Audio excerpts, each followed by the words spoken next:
Assalamualaikum warahmatullahi wabarakatuh. Selamat malam. Nama saya Raden Musyariani Putri. Saya mahasiswi Fakultas Ekonomi jurusan Manajemen di Institut Bisnis Muhammadiyah Bekasi. Hari ini saya akan menyampaikan materi dari matkul pengantar Manajemen Sumber Daya Manusia. Materi untuk malam hari ini yaitu job analysis, dimensi pekerjaan yang mempengaruhi karyawan. Itu ada dimensi fisik, dimensi kekuasaan, dimensi kultural, dimensi psikologis, dan dimensi sosial. Jadi tujuan job analysis ini yang pertama, apa sih tugas fisik dan mental yang harus dilakukan oleh pekerja gitu.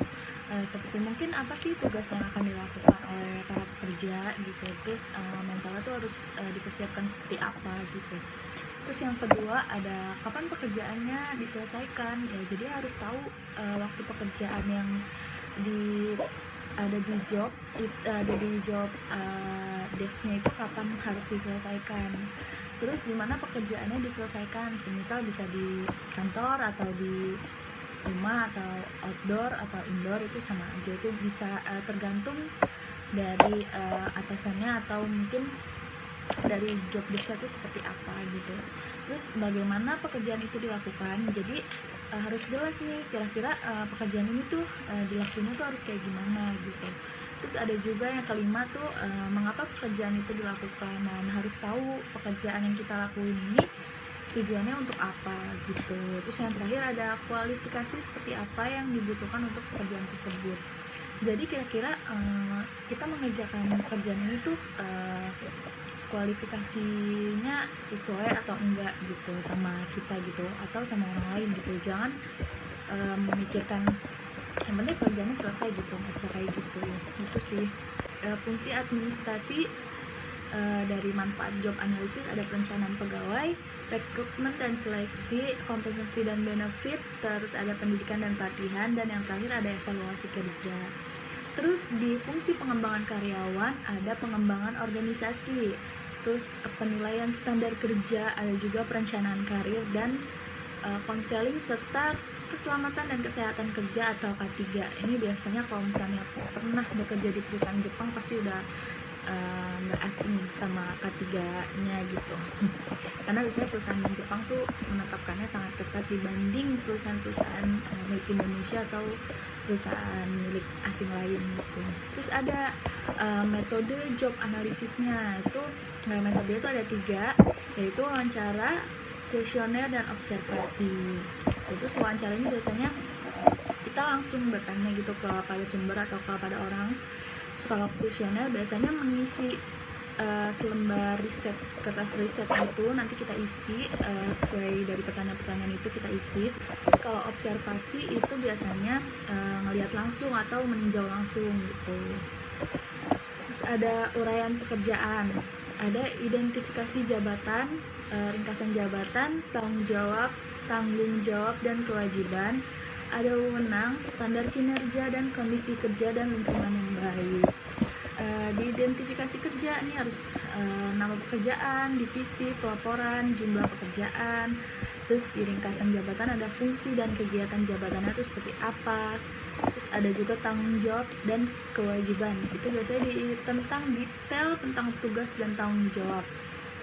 Terus ada wewenang, itu batas wewenang dan pengambilan keputusan. Terus ada standar kinerja terukur. Nah, yang kondisi kerja dan lingkungan fisik itu risiko pekerjaan, terutama tentang kondisi fisiknya itu seperti apa gitu.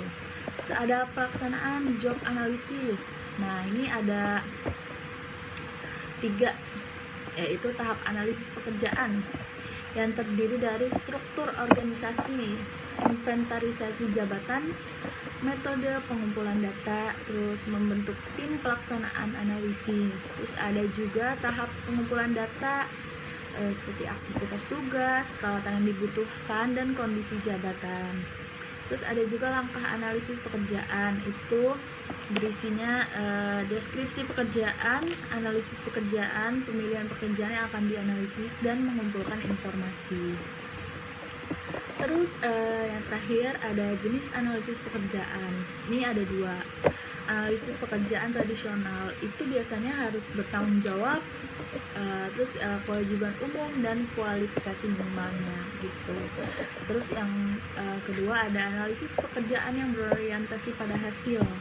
Itu tugas, syarat pekerjaan, standar atau SKA atau skills, knowledge, and abilities gitu. Jadi kesimpulannya dari materi malam hari ini yaitu job analysis itu suatu prosedur untuk menentukan tanggung jawab dan kewajiban serta keterampilan yang dibutuhkan dari pekerjaan dan jenis orang yang harus dipekerjakan. Jadi harus benar-benar dipertimbangkan itu orangnya seperti apa, kualifikasinya seperti apa, dia skillnya apa aja, kemampuannya apa aja, harus sesuai dengan job desk-nya gitu, supaya bisa mencapai tujuan bersama dengan sama-sama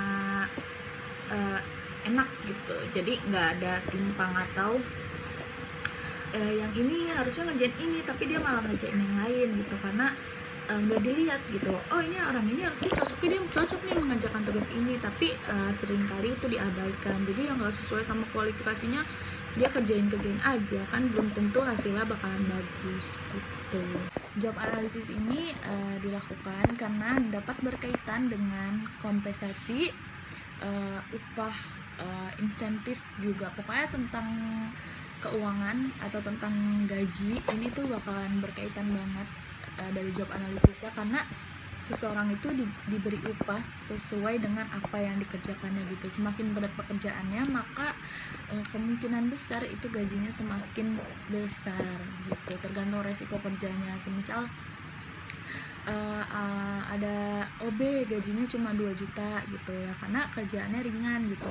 Ada seorang manajer gajinya bisa sampai 40 juta, 50 juta, karena dia memimpin suatu perusahaan dan harus menyejahterakan karyawan-karyawannya, juga memajukan si perusahaan ini gitu. Kan berat kan tugas seperti itu, karena itu berkaitan dengan tanggung jawab gitu kalau menurut saya. Mungkin sekian penjelasan dari saya, kurang lebihnya mohon dimaafkan. Selamat malam. Wassalamualaikum warahmatullahi wabarakatuh.